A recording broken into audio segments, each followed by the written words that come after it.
It starts in Lake Ontario, meanders past dozens of islands, and snakes its way north towards the Atlantic Ocean. It crosses two modern national boundaries, nurturing communities with its waters and the ecosystems that it carries.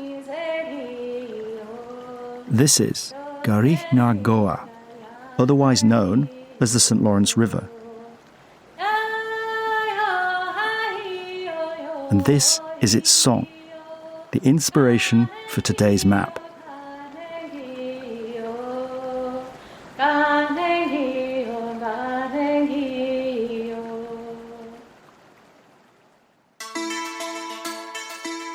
I'm Jerry Broughton, a map historian.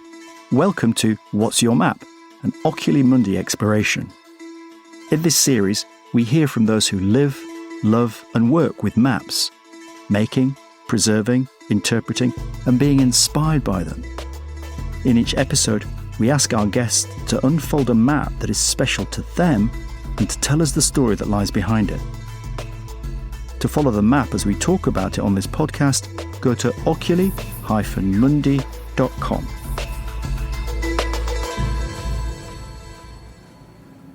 Today's guest is an artist whose work draws on the beautiful and dramatic landscape of northeastern North America and its relationship to the indigenous communities who live there.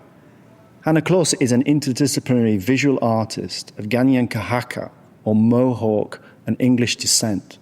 She studied at Ontario College of Art and Design and gained her Master of Fine Arts from Concordia University in 2004. Hannah's work draws on Indigenous methodology to explore themes of place, language and identity. The work has been exhibited internationally in the US, Portugal, Switzerland, and now here in London at Canada House Gallery, where I'm speaking to her today. Hannah, welcome to What's Your Map? And the first question I'm going to ask you is, what is your map, which is actually something that we're standing in front of? And I wonder if you can just tell me what it is, please. The map is the installation that is titled Water Song, and it's a sound wave suspended on thread using digital imagery printed on transparent discs. Tell us about the river that it represents, Hannah. So the river is the one that surrounds Montreal.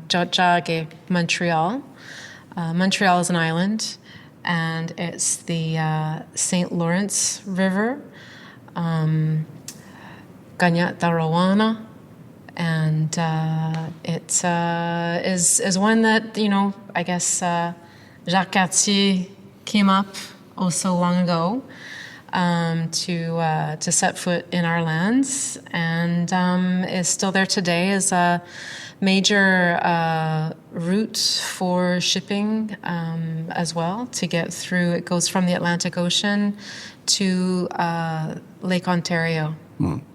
And what is its symbolism as a river for the Haudenosaunee? Because it has a very specific importance, I guess, for the lands of your people. Well, Kaniatarowánen really just means big river. Rivers in general were the way they were the highways of old. It's how we got around. You sort of have runners on the land, portage into the canoes to travel between communities. So it has that same importance now. I think originally a lot of the original highways sort of followed rivers, just because that was the routes that people knew until they built new things that just sort of cut straight through in straight lines as opposed to winding through the valleys and things. So it does collide with that European sense of map making. We think of a map, it's a two-dimensional graphic representation of space. And often in terms of the First Nations that we're talking about, that's about expropriating that land, claiming that land, and the map is important for that. And I look at this, your piece here, and my sense is that this is mapping a different tradition. It's trying to, maybe reclaim is too strong a term, but it's trying to say there are different ways of mapping those spaces, and this is you trying to say this is a way in which First Nations people would have understood that space and shared that space? This is the way that I understand the space and want to share that understanding of the space. I think that it's more about relationship than the idea of owning or claiming in that sense. So it's expressing a relationship with the land, with the bodies of water. I think the way that I've created this, that I've made this, is they hang on threads, and the threads are meant to be seen. It's not meant to kind of try and suspend something invisibly into the air. The threads are meant to be seen. They're chosen specifically because they reflect the light, and they're meant to touch the ground. So because it goes from, I'll say, earth to sky, if you're going outside of the gallery walls, or sort of floor to ceiling, but it's to reference that relationship of earth to sky, which is an important one for us, as well as rivers that sort of go west to east in that sense. So it's talking about connection in the different possible directions, and brings, I would say, cosmology into it because of that as well. And how did you make it? Can you just explain to me the process? Because it's also connected to songs connected to the river, isn't it? And the way in which you've done this, I think, is fascinating. Can you just explain what the process is, and using also digital technology to create this installation piece? Yeah, it's very much, it is a song. It's a song that it's a sound wave of a song that was sung to thank and honor the river. The song was composed by Ionhiarò roks McComber, who's someone that actually was a student of mine at one point and lives in Kahrhionhwa'kó. Kahrhionhwa'kó is the Kanien'kehá community that is on the South Shore, across from Montreal.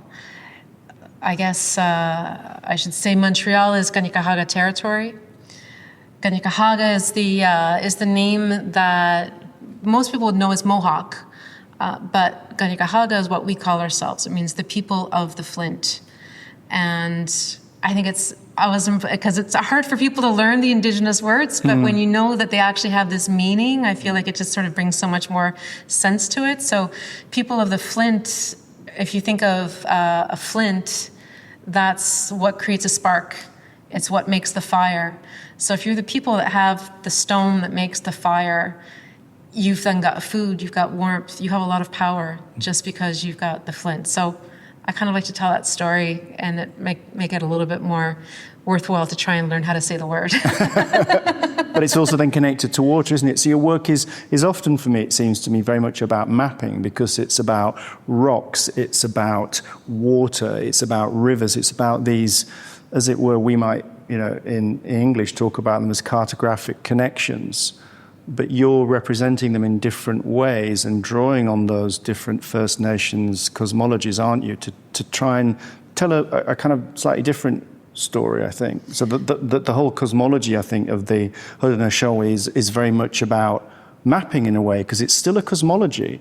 I think the other pieces that you've represented are very much, it seems to me, maps as well, although they're very artistic and about process. There is something it's a process of mapping. Maybe that's an important distinction. Mapping is, I guess, a different process to like creating the Western map, and it seems to me that also the process of creating these extraordinary installation pieces, it is a form of labor of mapping certain pieces, is it not? Well, I think it's expressing this relationship to the land, and it's a relationship with the river that's been expressed through the original sound, through song, and now visually. On the actual discs are printed images of that shore of the place, and then the layout follows the shoreline, so it's sort of undulating through the gallery in the layout, the way that the river would wind through the land.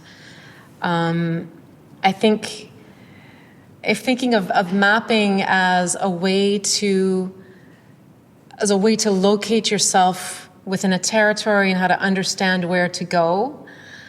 I do like to think of it that way, in a very kind of esoteric way, I guess, in that sense. I think that, or I know that Indigenous peoples in North America did not stay in one place. I mean, they were traveling for forever. They traveled across the continent. People were trained from the day they were born to learn how to be able to make those journeys that would last months. And this was to then trade. And the importance of the trading was not just to get the good tobacco or the good canoes, so that was part of it. It was to talk about relationship. It was relationship with the different peoples. So that's how we got corn from, South America. The tobacco that grows in my territory does not grow out west. These different things all circulated and were in movement. And the maps, they did this by the stars, by the rivers. And I think that's something where they were much more in a relationship with the land in that way, to be able to do that. Just explain some of the materials and the process of actually putting it together and what we're looking at. The material is, I call it, it's a transparent film that is like an acetate. I don't know if chemically the composition is exactly the same as an acetate, but it's sort of thick enough to be stiff and not floppy. And these discs have digital images printed onto them of the place where the song was sung and that the song was written for. The place is called Flat Rocks, and it's sort of a stony, flat part of the shore that people from Kahrhionhwa'kó would go to have picnics and just kind of informal gathering space with families and that sort of thing, that ended up actually being cut off when the government decided to build the St. Lawrence Seaway. They expropriated the land, moved the homes, and cut into the land to create a seaway for container transport shipping needs, basically. When was that? I think 1970s. Right. Yeah. Okay. Yeah. So yeah, you can still access this place, but it's a lot harder to get to. You have to kind of go around quite a bit to get to it. So that's the images are sort of water, stone, trees, sky, this sort of thing. And it snakes around the room, and we're very close to it. I'm just inches from it.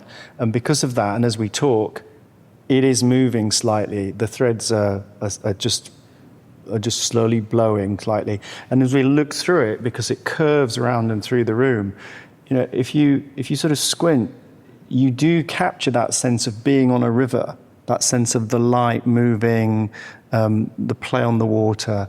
It is very, very beguiling in that way, because it does capture that. So there's something very specific about it. And I wonder, is this part of what the works are doing? It's very specific to a certain cosmology and a certain river, but there's also universalism to this, is there not? As I look at it, there's something I can both locate it from what you tell me, but it also has certain evocations of something much more universal for me. What I see as my role as an artist is to be able to create something that is enough to solicit the interest of the people who are out and about to come in and sort of engage with the work. So it sort of draws on some universals. And then if you want to sort of get down into it and into the layers, it gets more specific, but starts with a universal to draw people in. Before we delve further into Hannah's experiences as a First Nations artist, I'd love for you to join our global community of explorers by subscribing to this podcast. From exploring cave etchings to charting constellations, we have 4 seasons of episodes for you to enjoy. And subscribing means you won't miss a single new map, guest, or story from this series or the next. Now, let's hear more from Hannah. We've very much come to you with the idea of what's your map, but I wonder, in your longer artistic practice, how you've thought about mapping and how it's influenced what you make. I think in terms of mapping, I was interested in that connection with the podcast and to think about my art in that way, because I have looked at maps in the past that are, this idea of something that's somebody that's decided this is how the world looks, and that because it's written down on paper, it's taken as being what is true and just. And I think we all know about that idea of the world map. If you actually drew how large Africa truly is, it has nothing to do with how it's represented on the globe that we all had in our schools, at least when I was little. Maybe it's changed now, but the real representation is very different. So it's that whole idea of map and history as being tailored to a particular people and a particular worldview. So I think in my work, it's letting room for these other worldviews to come forward. I try and express it through a Kanien'kehá worldview, and then sometimes sort of a more general, larger Indigenous worldview. I think it's really important to know that Indigenous folks were traveling across North America long before the colonizers came, and were engaging in trade long before the colonizers came. It's just that trade was not transaction, it was ceremony. And in saying trade is ceremony, it means it's about relationship. So I think if there's something that I hope sort of comes through in my work and that people can come away with, is that idea of relationship with the world around us, and I'll even say with the worlds, plural, around us, a different way of sort of looking at the world that surrounds you is kind of my goal. I was thinking when I was looking at your work that one thing I do when I teach literature and mapping, the first thing I do is give the students a blank piece of paper and I say, draw the world. And of course, they all draw what we would call a map. And that's the first thing I say. Why did you all draw a map? And it strikes me with your work that you wouldn't necessarily look at this and say it's a map. But in effect, what you are doing is a form of mapping. And I remember the students' faces, they all go, oh, yeah, why are we drawing a map? But it is so hardwired, particularly in Western culture. But I think what your work shows is that, that need not be the case. I'm going to say one of the things that I get my students to do is to draw a basket and see what they come up with. And what happens? As a basket. I've had different, I'm working with more sort of artist types, so I've had some pleasing results, but it's in relation to sort of text talking about basket, bead, and quill, the idea of decoration and materials. But baskets, I've had people sort of take the paper, cut it into strips, and start to weave a basket. I had some others, because it's also a group activity. It's never a singular activity. So that also creates a different dynamic. Can we talk about aesthetics and I guess really the role of beauty and the creation of the objects and the artworks, which are very beautiful? This is very much about beauty, is it not? And that seems to be important for you.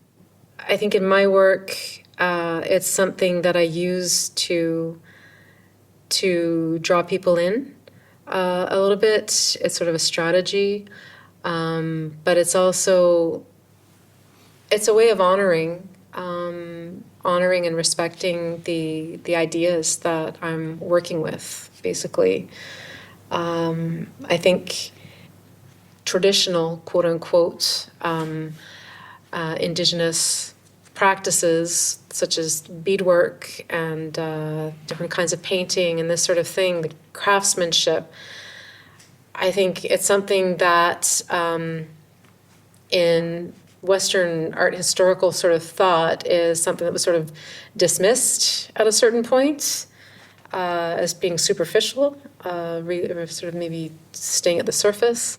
And to me, it's sort of a foundational part of what I do to express the relationship with the ideas that I'm showing. So it comes in through the use of image, light, reflection, these sorts of things.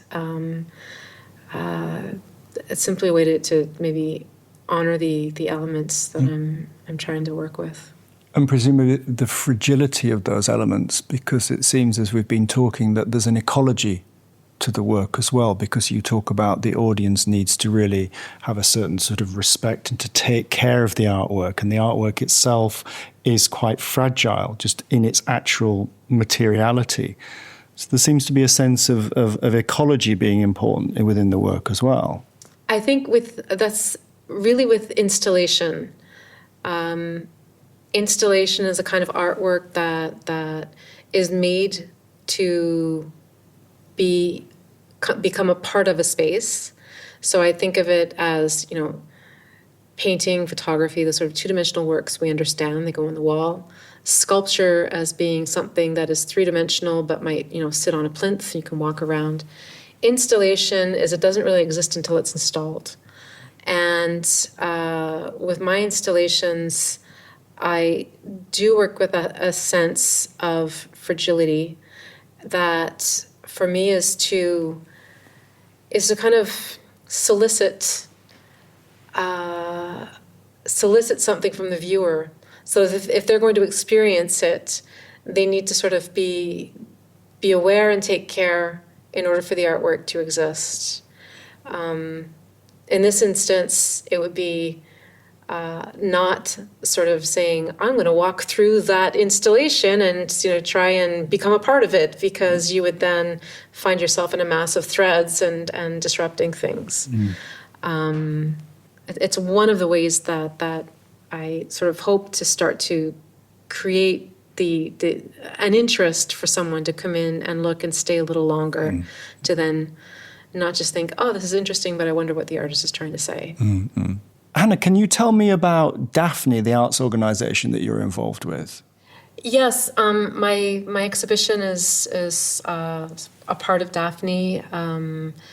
Daphne is the artist-run center that I and three of my friends, colleagues, started about 5 years ago now. And Laurie Beavis, who's the curator for the exhibition, is an independent curator as well as the executive director of Daphne. So it's an Indigenous artist-run center that is in Tiohtià:ke, that's in Montreal. And we started up because we wanted a place for Indigenous artists and Indigenous arts. I think that it's the first one that is an Indigenous-led arts, not-for-profit arts space in Quebec. And there's a few others throughout Canada. We show contemporary Indigenous art. It's funded through different arts councils, and have also programming happening that's sort of workshops and artist talks. We did a thing at the Kahnawake powwow where we had a powwow pop-up. We brought contemporary art to the powwow in the tent, put up art and told everybody about Daphne. It was a lot of fun. There's a lot going on. It's good, but it's a very good. We're very happy with all of the stuff that Daphne is able to do. Where does your work take you next? I'm working on an exhibition that's coming up in Montreal, actually, a solo exhibition, and I'm creating the installation downstairs is the water song for the South Shore, and I'm working on the installation for the North Shore.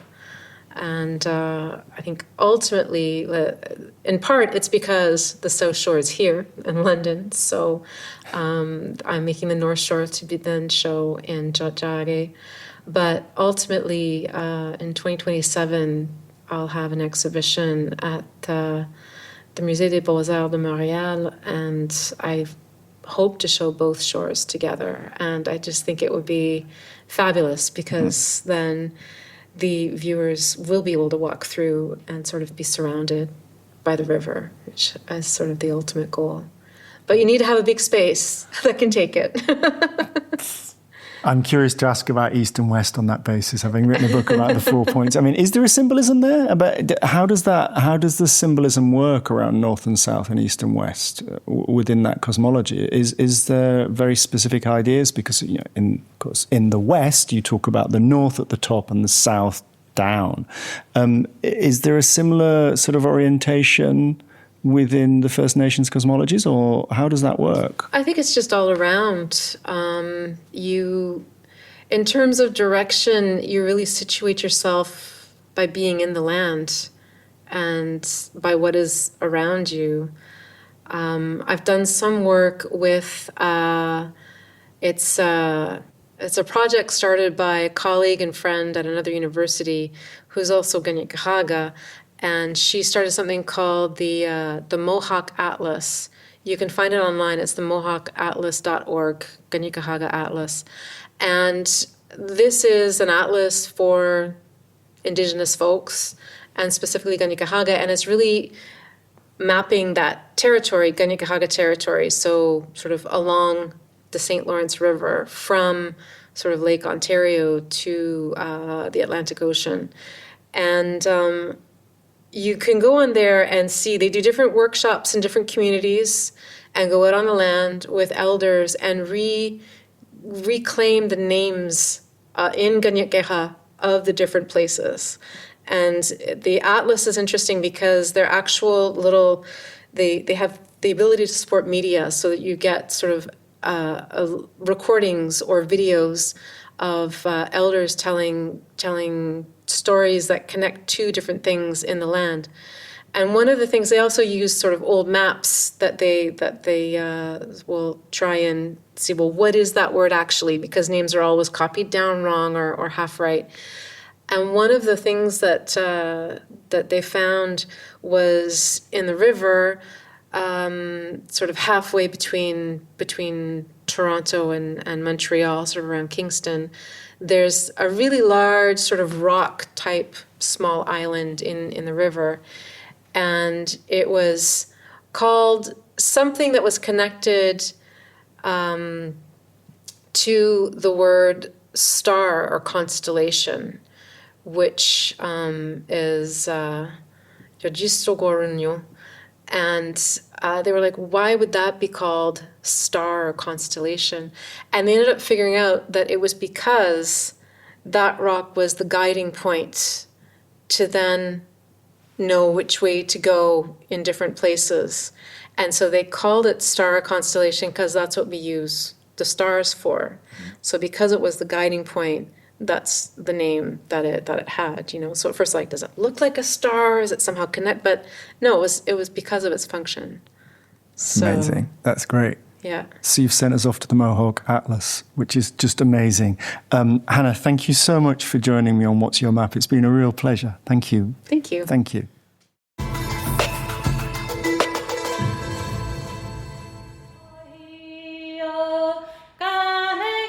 Thank you so much for listening. I'm Jerry Broughton. This has been an Oculi Mundi exploration. The producer is Emily Uchida Finch at Whistledown Studios. Oculi Mundi is the online home of the Sunderland collection of antique maps and atlases. You can read more about the Sunderland collection and send suggestions for future maps to explore at oculi-mundi.com.